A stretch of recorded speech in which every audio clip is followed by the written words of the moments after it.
Hello, আসসালামু আলাইকুম। শুক্রবারের দিন বিকালে ওরা বাবার সাথে বের হয় সাইকেল চালানোর জন্য। বড়জনের সাথে ছোটজন বসবে, কিন্তু সামনে বসে এত দুষ্টামি করে, অনেক দুষ্টামি করে। এই রাস্তাটার মধ্যে ওরা সাইকেল চালায়।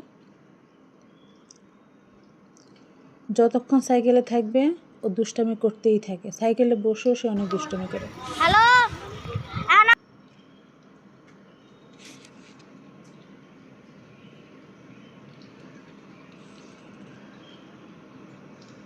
আমার বাসে যাইতেছি, যাবো আমি যাইলাম বাড়ায় থাকবো